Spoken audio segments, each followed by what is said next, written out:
everybody. I know you're here, and just thought I would treat all of us to a little vitamin D today.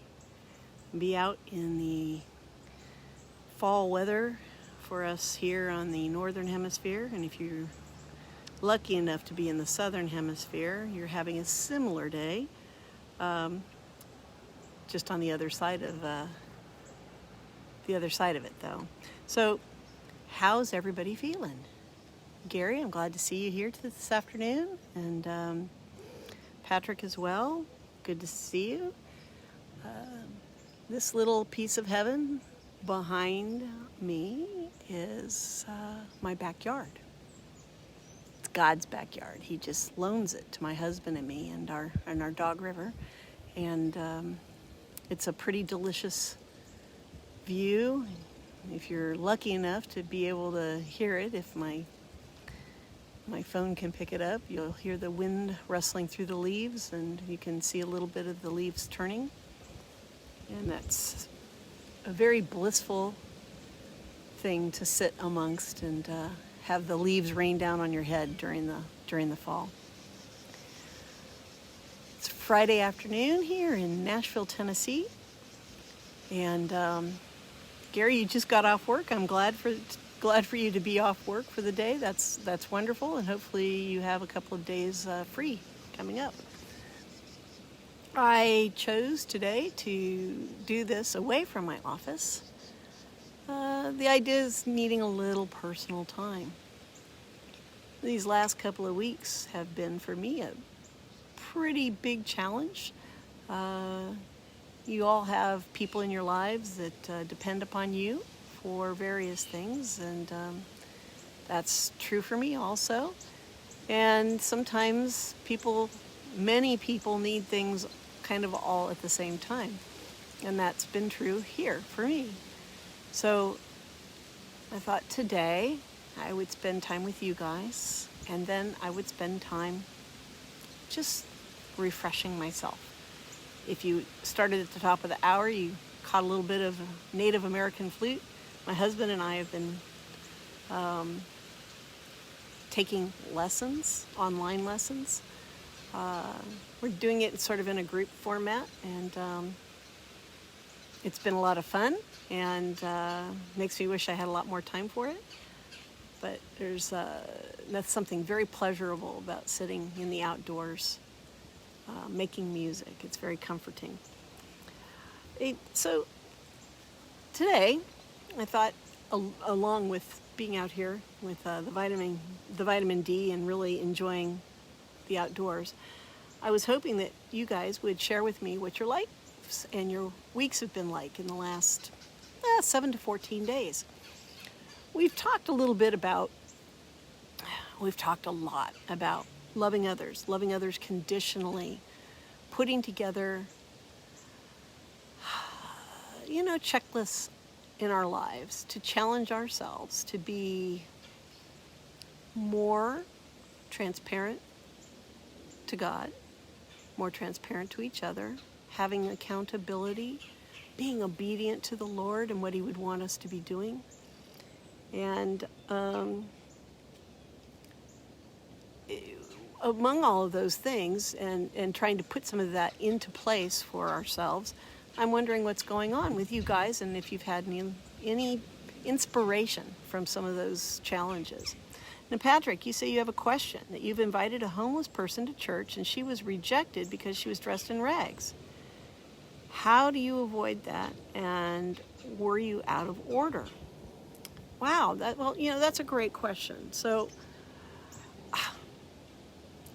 frankly, I can't imagine belonging to a church body that would refuse entrance to anyone who wanted to come in, unless it was a danger to people. So inviting people to join your fellowship and worship with you, and to be blessed by corporate worship, I can't imagine any circumstance where that would be out of order. Now, I recognize that perhaps There'll be people who belong to denominations that have very different ideas about that. They have a structure in place and a church building, and they might use COVID and masking as a reason, or safety as a reason to not allow somebody in. But truly, no, Patrick, I don't think you were out of line. And if you were to have brought somebody into a worshiping body that I was a part of, that individual, provided they were not scantily clad, just so they wouldn't be a distraction to others, why there'd be a problem? Obviously, let's face it, if you're without a place to live and without access to but the ability to keep up hygiene, you might even smell. And so I'm kind of weird this way. I'm sort of proactive on the other side of that. I might have invited the individual to, if I felt that they would have been, found themselves the object of staring, or the object of staring in comments because of the way they were dressed or smelling, I might have offered them the opportunity to clean up, or I would have perhaps approached the church leadership in advance to head off something like that happening. But goodness, I mean, if we can't bring those who need us and our love into our corporate body of worship, I don't know what the purpose of that is. I don't know why there wouldn't be an opportunity for that. I'm very sad to hear that. And if you're looking for specific scripture, that I mean, there would be a lot that I could offer you, and you can message me privately, or Dawn Waite and Chris Dorman, same. But every circumstance is different. I mean, truly, when you're talking about a corporate worship situation, that's something you would really want to know about your body of worship. If you belong to a large place and you feel compelled or directed to invite somebody to join you, you want to know that they're going to be accepted there, right? That's not because the embarrassment it'll bring you. I mean, you're human, so I guess that's the thing, but because of the shame that puts on our church body. I mean, Jesus gave his life, he was crucified here on earth so that we could be forgiven our own sin, that we could share the gospel with others, and we could provide a safe place to corporately worship and share the good news. So I encourage you, brother, to have a conversation with your pastor about this very specific thing, and it'll be interesting. Come back to us with what the pastor might say or what the body might say. Again, I could see people, if you're worshiping in a corporate situation and you have people wearing masks and that kind of thing, that's another big chunk of stuff to digest. Let's talk about masks for a little bit. So many places, and this is globally, this is not just here in the United States, or people are being directed to socially distance. And I know you've heard that our homeless population here has got extra demands upon it. I mean, people have to wear their mask pretty much 24/7. If they get caught without their mask, they are cited. And they have to have their tents 12 feet apart from each other, not just the 6 feet. And their own social distancing needs to be that. There's so much negativity attached to mask wearing. And why is that? We've been asked by our government here in the United States, both federally, locally, and that includes at the state level and the county levels, and probably provincially outside in countries that have provinces instead of states, to socially distance and wear our mask. And we've been manipulated. I mean, the status quo approach is, hey, put your mask on so that you can protect others. It's not appealing to the individuals, because when we appeal to the individual, our desire, our self-will, we want to have control over that. So we're less likely to comply when it's just involving ourselves. We're more likely to do something for somebody else. So I want to again challenge everybody. We've discussed this before. You don't know the reasons that people don't wear a mask. And you cannot assume that a person not wearing a mask is doing that because they're non-compliant and they don't love you or don't love others. There's a whole host of medical reasons, physical medical reasons, psychiatric medical reasons that people don't wear masks. And I would ask that you give the benefit of the doubt to individuals that don't have a mask on. You'd certainly want the benefit of the doubt to be given to you for some reason if you weren't in compliance with the request. So let's try to include that in our generous thought. And Patrick, you've asked, how does one educate on homeless? We need a shelter in my hometown, but we are being protested against. Hey, Patrick, that's also a good question.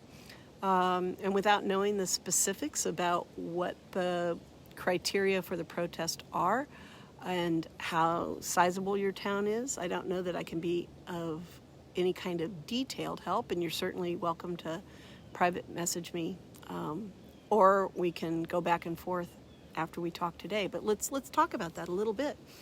Nashville is a sizable city, so we've got a sizable population of homeless individuals. And we are ideally located. We are below the big snow and ice mark. There's sort of a dividing line there, and it kind of runs about 60 miles north of us. So though we get lots of freezing weather, it's fairly moderate, and for most of the year, people can live outdoors. There's a small period of time in the winter where we have, and it's too cold for people to be outside. And in the summertime, even though it does get very warm here, in the evenings it's always cools down enough for people to be able to live without air conditioning outside. So what are the dynamics of it? Hygiene is one of those things, and realistically, without a place for people to be able to use a bathroom, you run the risk of having literal medieval types of diseases, dysentery, and there's some that are so serious, in fact, that once it spreads, there's not really a way to combat it. So people get afraid. We're all afraid of dying. We're all afraid of, we all have fears. And our initial reaction almost for everybody is we don't want to die. And of course, from the second after you were born, you've been dying. But, we want to live a comfortable life and not be exposed to things that are uncomfortable. And unless we have a truly broad and generous heart, embracing those who live differently than us, maybe less hygienically, clothes that are rags don't match, we smell, maybe we're malnourished or undernourished, perhaps we have addictions, the least of those may be smoking, but perhaps drinking too much alcohol or doing drugs that are addictive and cause behavioral issues. These things are very real things in the minds of a community, especially, parents who would be afraid that their children might be exposed to behaviors from drug or alcohol addiction that they wouldn't want their children to be subjected to. The belief that people who are homeless perhaps it might increase problems with crime and that kind of thing. Statistically, those things are not actually true. So it depends upon what kinds of fears, because when we protest, we're usually protesting against something we're afraid of. We have a strong belief against it, and we have strong reasons why we feel that way about it. So what kinds of issues would your community be dealing with? And yes, I do help with Pastor Bob with his ministry. We have lots of people that help with the ministry because we have lots of different ways to help with the ministry. So we have feet on the ground down at the bridge, the bridge ministry. And for years before COVID, we had a really active, very interactive ministry of individuals cooking, serving, helping those who were in need of it, and the homeless who came and availed themselves of the food that's being served, the interaction that's available. There's sometimes been clothing, and there's often tents and propane in the winter. The needs come and go. With COVID, that challenge to meet the needs so directly has been impeded because we have county regulations on how close we can all get to each other and the ways that food can be delivered and other services. But that hasn't stopped the homeless ministry. Every day in 2 different places, the homeless ministry is served by Sanctuary. And in addition to that, we have a food shed, and we have donations from local stores on a daily basis at this point, and a redistribution out of our shed to several other ministries that service the central Tennessee area, the Davidson County and surrounding areas, with food and clothing. And we try not to reproduce anything. We don't provide shelter. We don't have a way to provide that, and we haven't looked into doing that right now. There are some provisions in place in the county we live in and the surrounding areas to provide some shelter on nights where it's too cold to be out. Hello, whoever logged in is Sanctuary. I don't know who you are, but welcome. Probably one of our podcasters, and hi, because I sometimes do that too, and it's a little glitch. We can't always get logged out when we log in. So Patrick, it sounds like you have a huge heart for the homeless ministry, and we're happy to answer any questions we can. And just like church, serving the homeless, serving your community is unique to you and your giftings, your traits, what God puts on your heart, and those that are there to be served by you and the others. So, our circumstances allow us to provide suggestions, but your needs in your particular town will be unique to you, and we're always available to answer questions. We tried to answer them as quickly as possible, but usually within a day or so if you email us, and within a day or so if you text us. Hey, Mary Lou, I'm glad to see you, and it's very nice to have Mary Lou in the house. Mary Lou is the wife of Don Waite, who does the So What podcast with Chris Dorman. So sometimes nice to know the behind-the-scenes people that make it possible for those who are podcasting to share with us their wisdom and heart for the Lord. Mary Lou and her husband live in Denver, so welcome. I'm glad that you're joining us this afternoon. So as you can see behind me, I probably should move my chair in a little bit so when I'm rocking around, you won't be distracted by my chair, and you can enjoy the bird calls and the views. So we started the hour. We had a question about inviting somebody who's homeless into our corporate church. And it was a great question, and we've talked a little bit about mask wearing and not having assumptions about why people don't wear masks. I am passionately encouraging you, if you find yourself judging others for not wearing a mask or not being socially distanced or whatever, try to check that and ask yourself to put yourself in their position. You don't know why they're not doing the things that you wish they were. But having a judgment about it harms you. It changes your perspective. Instead of benefit of the doubt and loving the individual where they're at, it makes you feel critical, and that will taint your thoughts for all the rest of the time that you're observing this person not doing what you think they ought to be doing. And you could be better using your brain and your heart with benefit of the doubt than with critical judgment, right? That's true for all of our critical judgment. I mean, we should always be doing benefit of the doubt. Being available to people with, put your glasses on that have the abundant agape love, and being available to people exactly where they're at. If you ever needed help,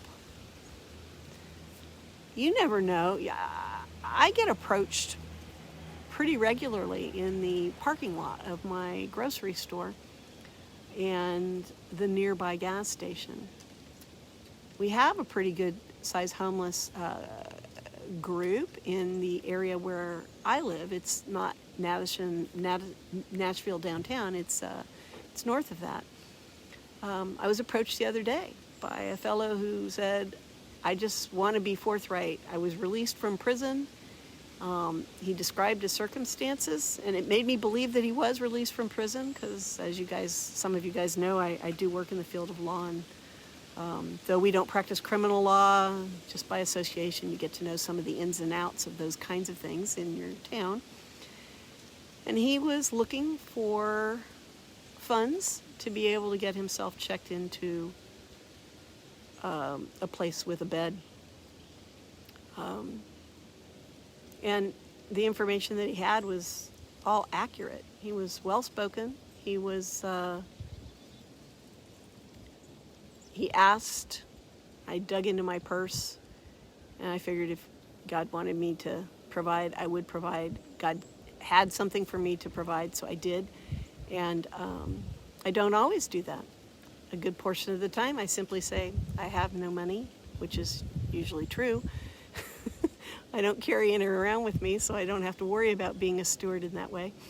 But you just never know.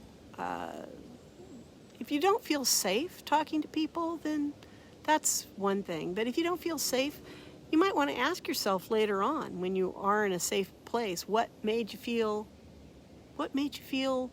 unsafe? Was it just the unusualness of the situation?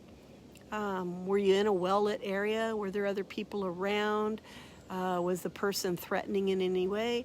Or do you have preconceived notions about how people should look, act, talk, be, and that individual didn't look, act, talk, was what you thought they should be?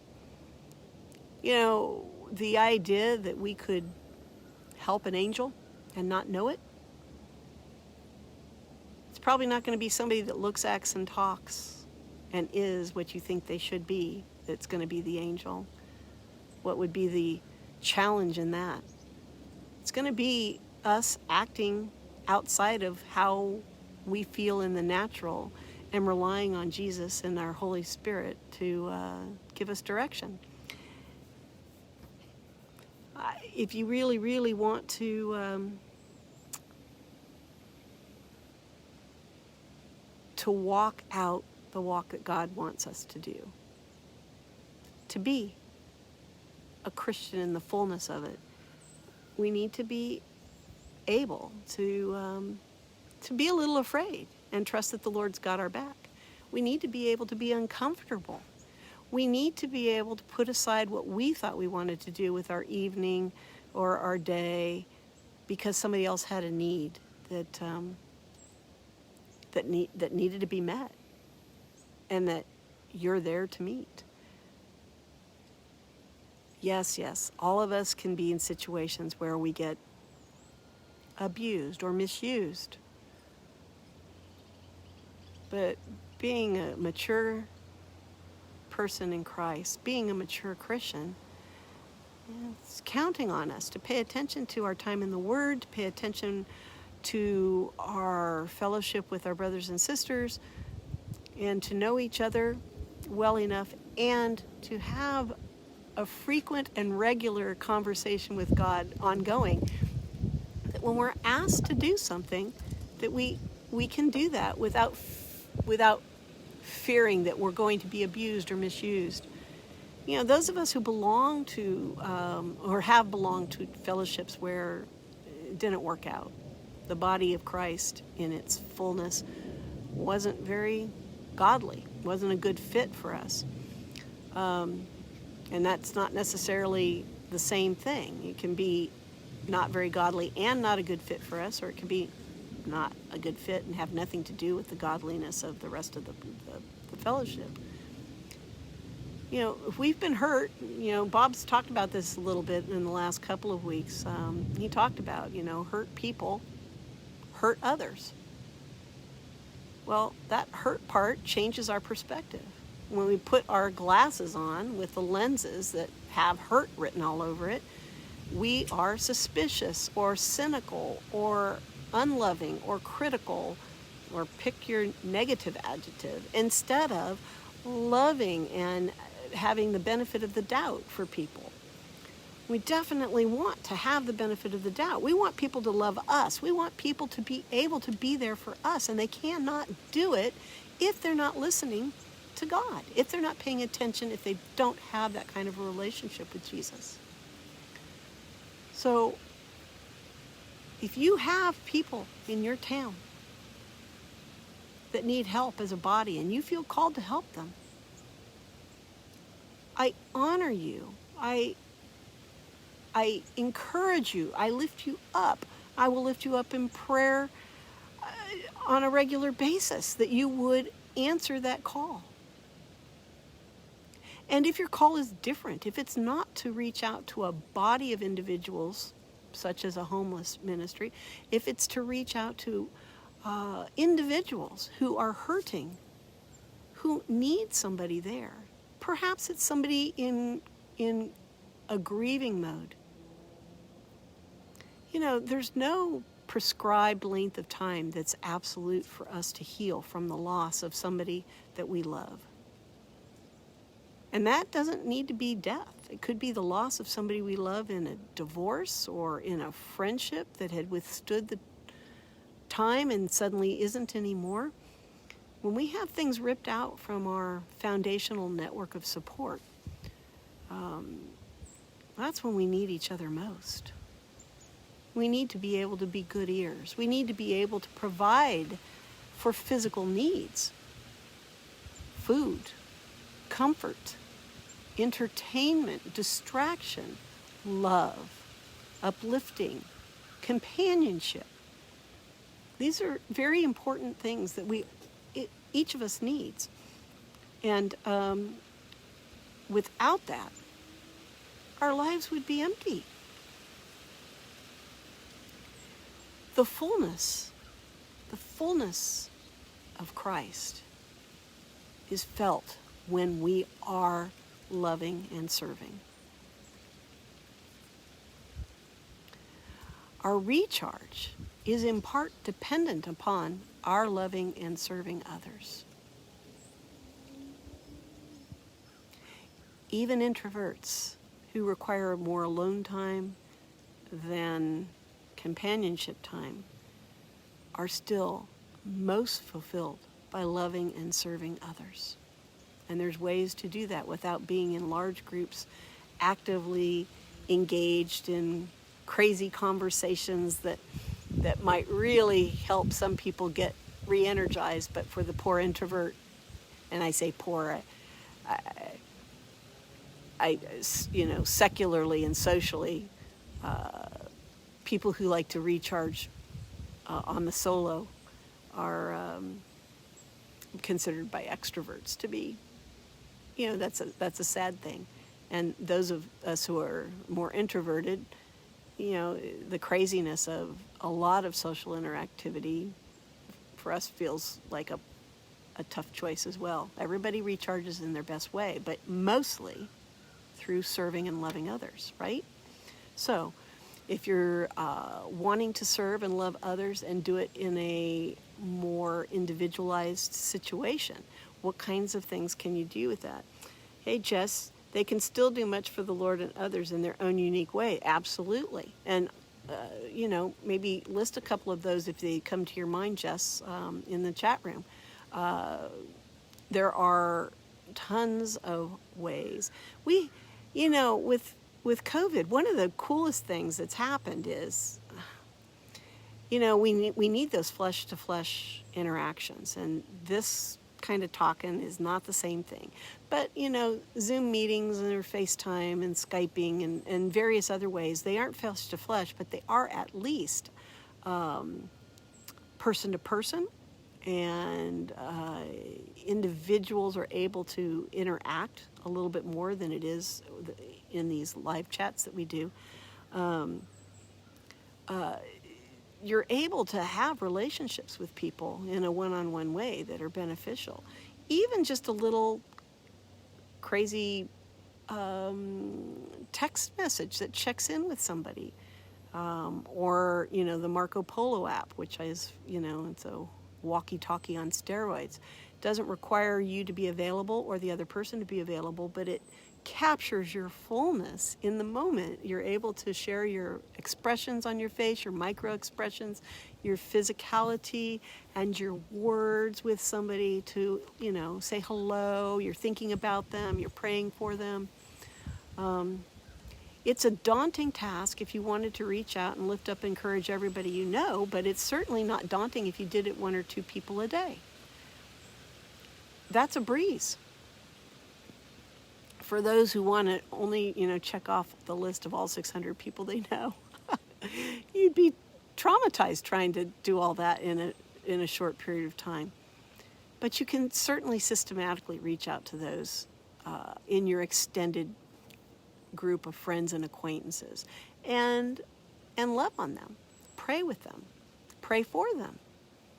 It can be through a text message or an email or a voiced text, any kind of way that you can do that. You can do a Bible study with each other. Hey, Andrew, I'm glad to see you. Great that you made it. That's awesome. And Jess, you say you're an extrovert and you tend to talk more than listen, but you're working on it. Girlfriend, that is always hard when we have people who have good ears around us. If you've got a great network of people who have great ears, it's hard not to talk because it's lovely to be heard, isn't it not?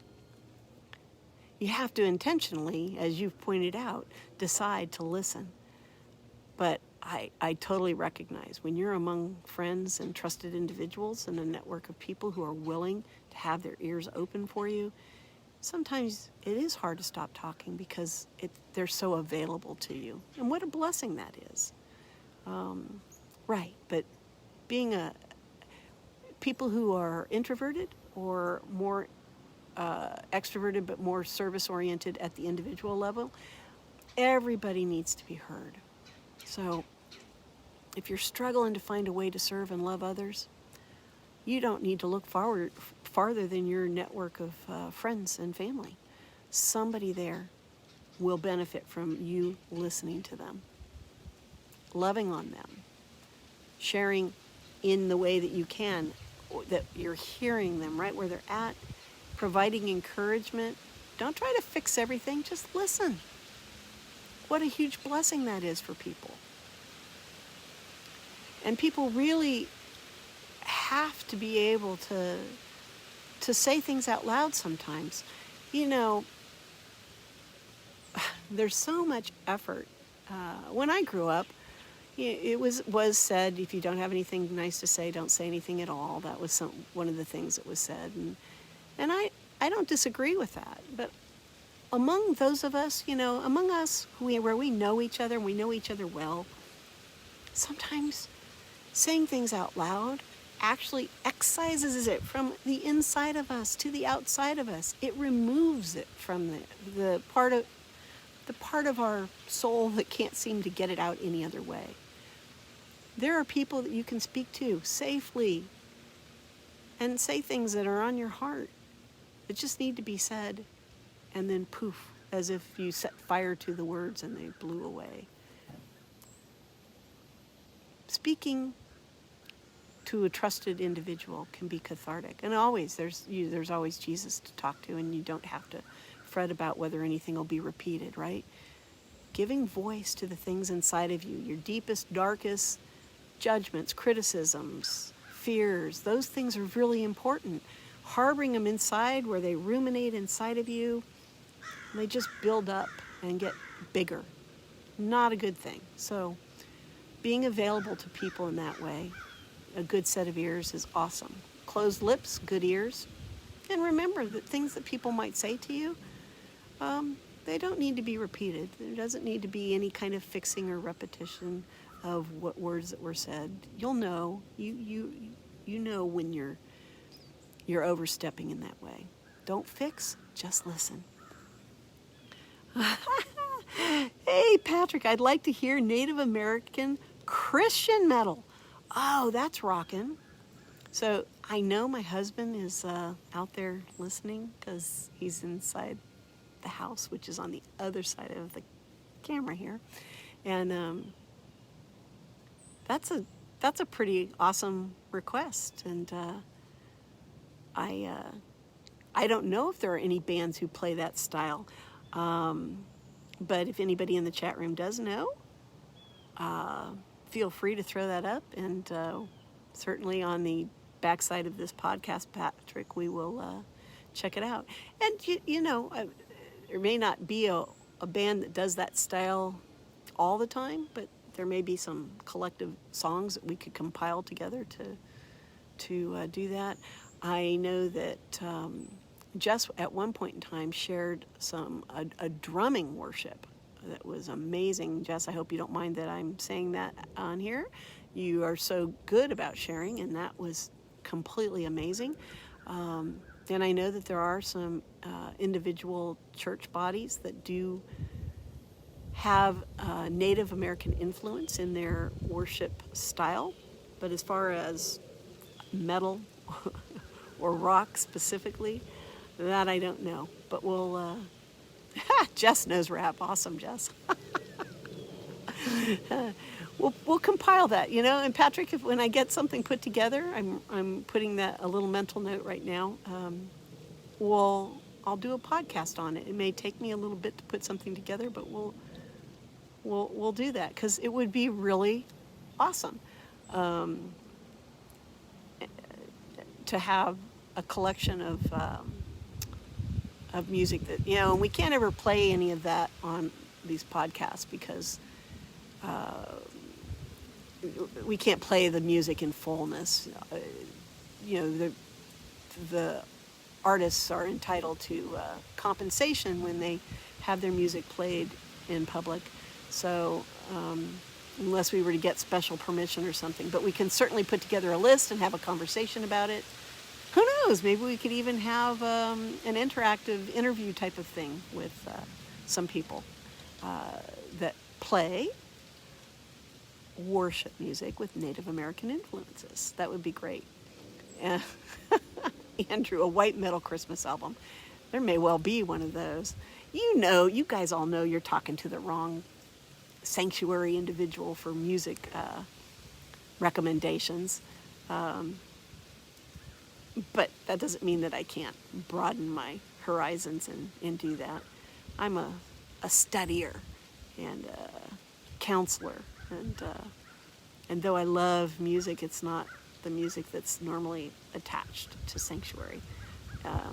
So you've challenged me with that, and I will definitely, I'll definitely enjoy seeing if we can put together some of that. And if we do have it, I will make sure that I'm specific about it during the week before she happens, so that you'll know that it's coming up and you can look for it. So, benefit of the doubt. Let's talk about that a little bit. Wasn't really what I had on my heart when I pressed live to talk with you all today specifically, but it's on my heart now, having benefit of the doubt for each other. The closest communities, the closest friendships, the closest families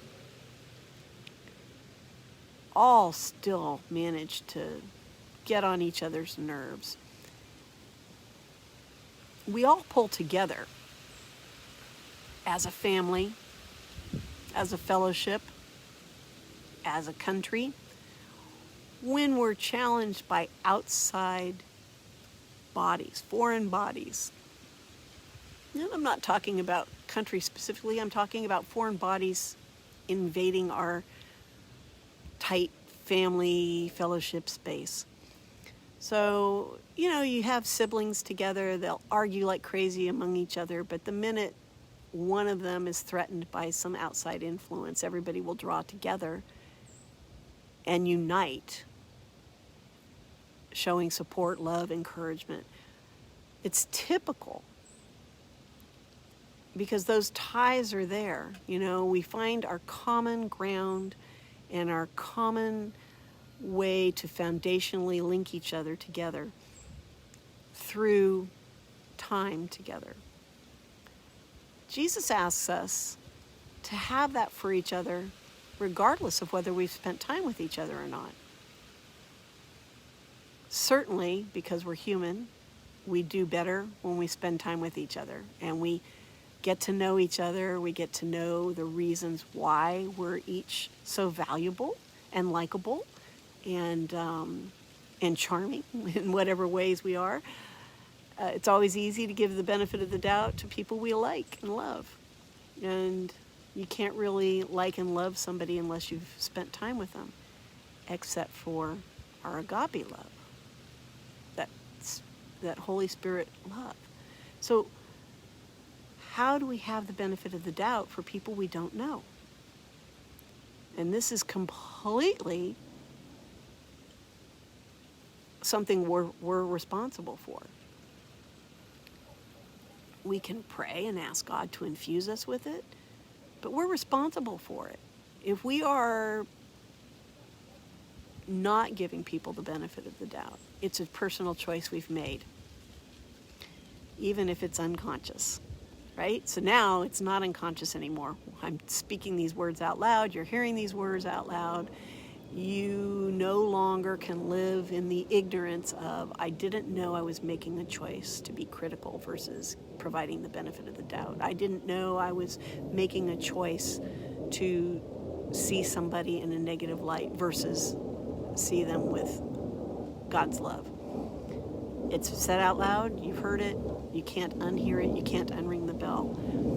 This is really tough stuff, right? It's so hard. It's not Pollyanna, it's not, it's so hard to be Jesus. It's hard work. I don't know how he did it. I haven't managed it through a single day. I haven't managed it through a single hour. I'm lucky to get seconds in a day where I have any kind of resemblance to that. It's how I feel anyway, because I'm aware of what's inside of my head, where the choices are, yes, I have a heart, but that's really inside of my head. My choices are available to me at all times if I want to pay attention and not distract myself from it. So,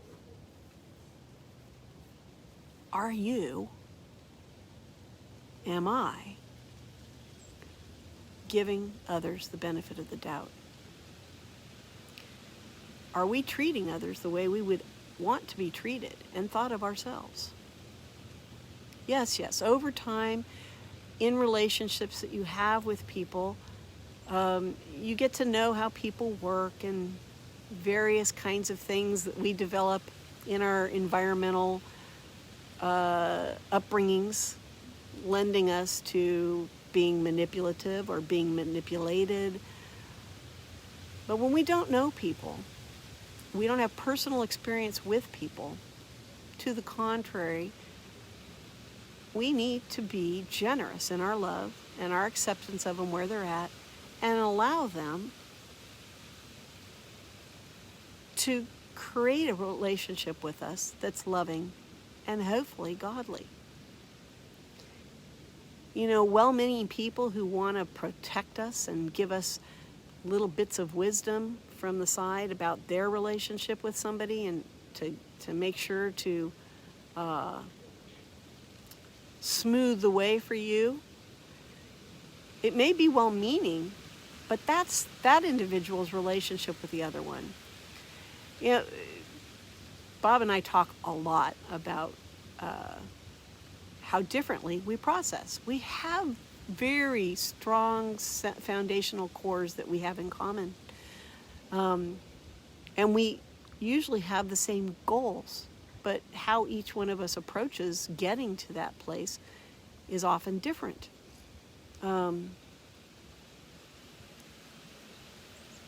It doesn't mean that it's not, that either one of our ways is right or wrong.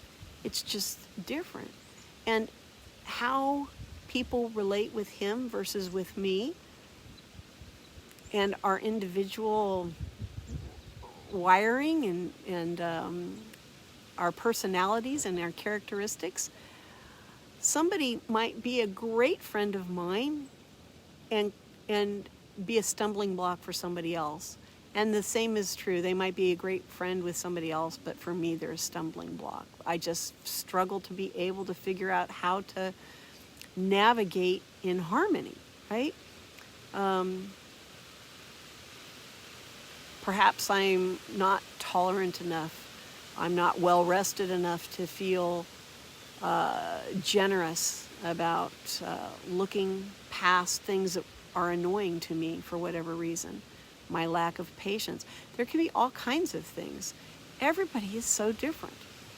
And I'm not immune to this. I mean, some days I have a lot of patience and I can sit around and wait with no problem whatsoever. And other days, I know I can be oppressive in the energy that I'm exuding to push forward. Today I was at the post office and this gentleman came up behind me, and I could tell he could barely contain himself to want to get past me to the counter to conduct his business.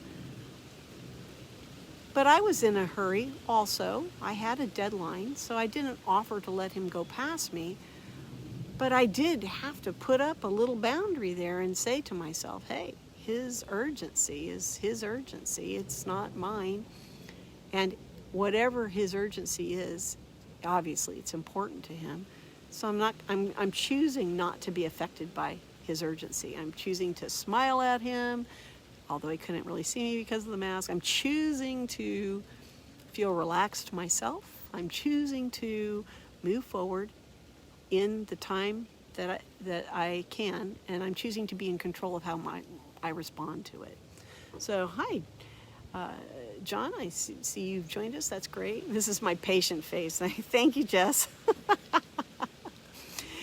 Right? Isn't it true? We our patience and our ability to tolerate things. Do you find yourself finishing other people's sentences, or before they've finished what they're saying, you jump in with something that you just feel compelled to throw into the mix in a conversation? These are traits and characteristics that are not godly. God would have us wait patiently for somebody to finish what they're saying. Maybe even with a pause. You could even say something, I'm listening to what you're saying, I'm absorbing it. They ask why you haven't responded, because they're used to you responding quickly, or because maybe they have been raised in an environment where everybody's thrusting themselves into the mix. Be quiet. Let somebody finish what they're saying. And the next thing out of your mouth be in response to what they were talking about. There's nothing more discouraging for people in a conversation where you're having an active dialogue, even if it's a Socratic or a rhetorical conversation. Those are different things, but they involve reciprocal communication from the parties. You have to be heard, and you have to be willing to respond to what's out there to be discussed, instead of directing everything to go the way you think it should go. I don't know if any of you have ever been involved in a negotiation. Negotiations happen all the time at every kind of level. You negotiate when you go into a store and ask for a discount. You negotiate if you're in an employment job where you have contracts that cover your employment conditions, so unions.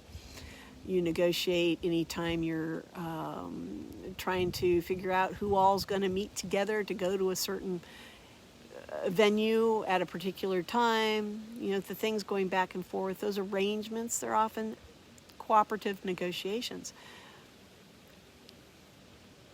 Negotiations go very well when the parties involved, their focus is on a particular goal. If the goal is to provide service to a homeless ministry, then everything is viewed through the lenses of that. How does this benefit the homeless ministry?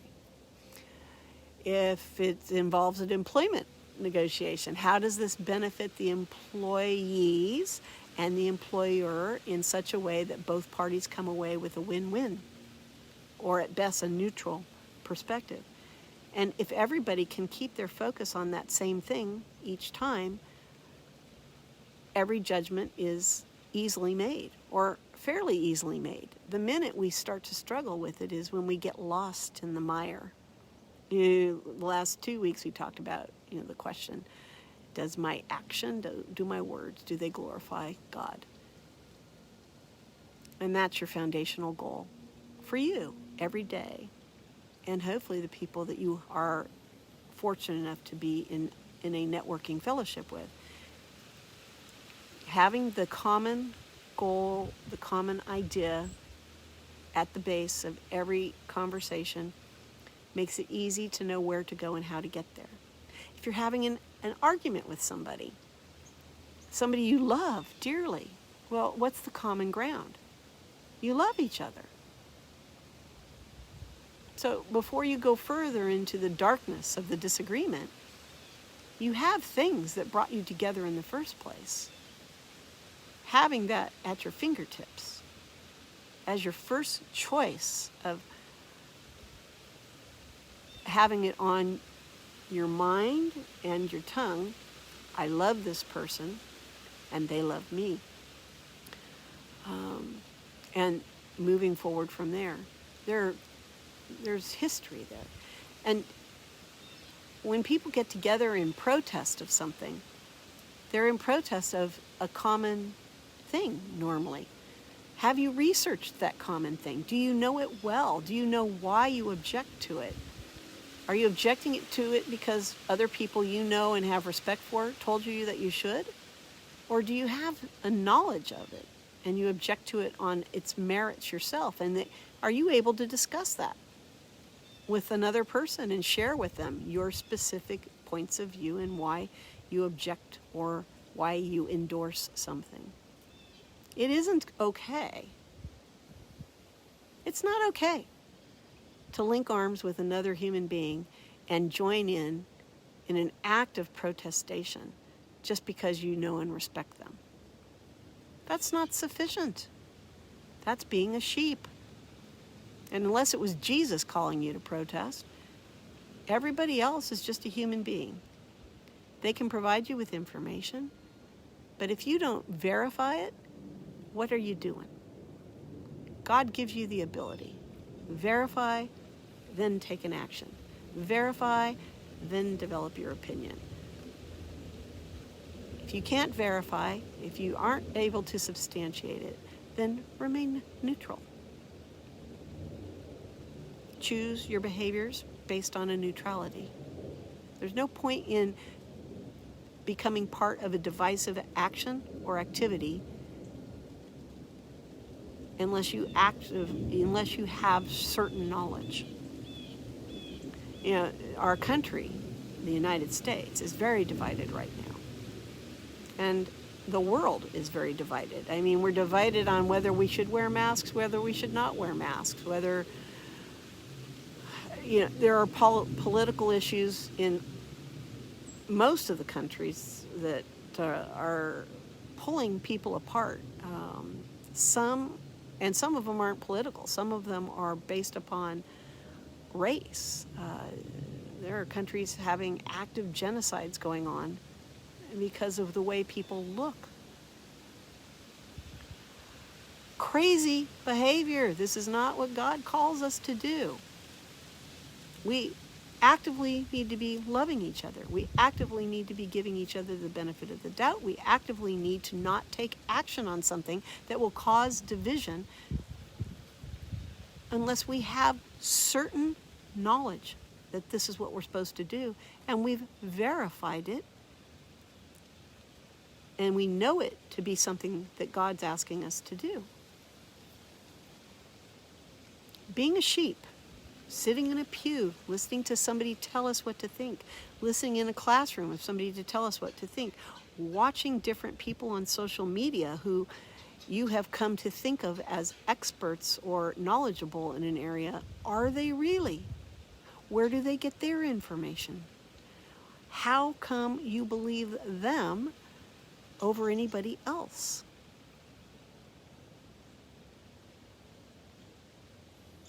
We are being manipulated as people.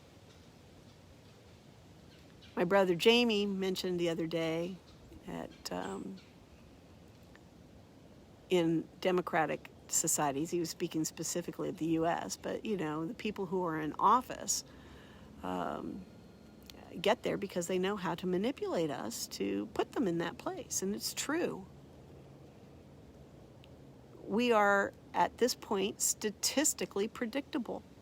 We are statistically parts of groups where there's enough data out there that they know that if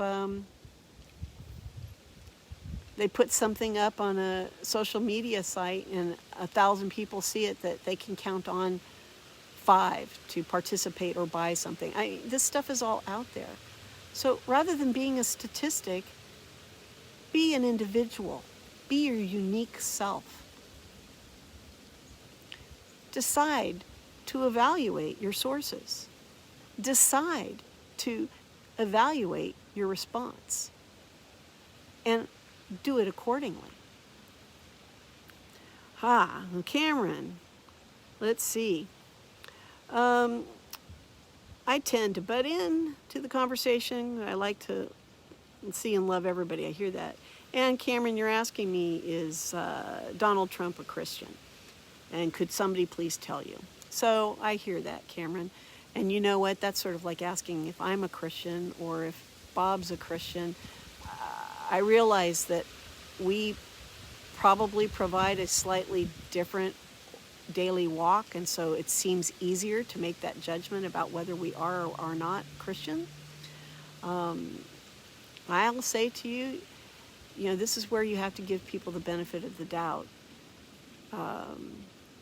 As much, there's not going to be anything I can say here that will change anybody's mind one way or another regarding Donald Trump or Joe Biden, and nor do I care to. What I will say is, both of those men have people in their lives that have been around them for years. And those people have people in their lives that have been around them for years. There are, outside of social media, there are ways to dig in and figure out whether or not people have honorable friends and fellows, and who those people are. And there'll be people who walk and say that President Trump cannot possibly be a Christian because he says this or does that. What I know is, I know Christian brothers and sisters that I know well who have all kinds of ways of being, from foul mouths to crazy, unpredictable actions, who have addictions, who have all kinds of things going on in their life, some of them visible, some of them less visible. And that's true for me as well. We all have sin in our life, and that doesn't dictate whether or not we're Christian. What dictates whether or not we're Christian is our relationship with Jesus Christ. People who come forth and say they have that relationship and call themselves a Christian, that's between them and God. And I pray for my brothers and sisters every day. I pray for the leaders of our country every day. I pray for those who have been elected to office who do not claim to be a Christian. We have people all over this country in the United States serving at local and regional, state, and country levels from many walks of life. Atheists, agnostics, although not too many of either of those.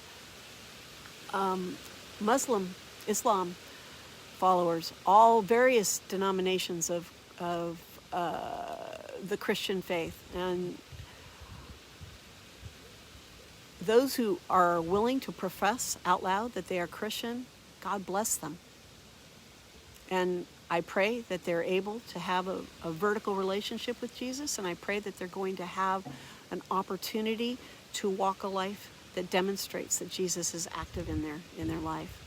But I recognize that leaders of our various countries, and I recognize that people who are in front of other people, we're such a judgmental crowd.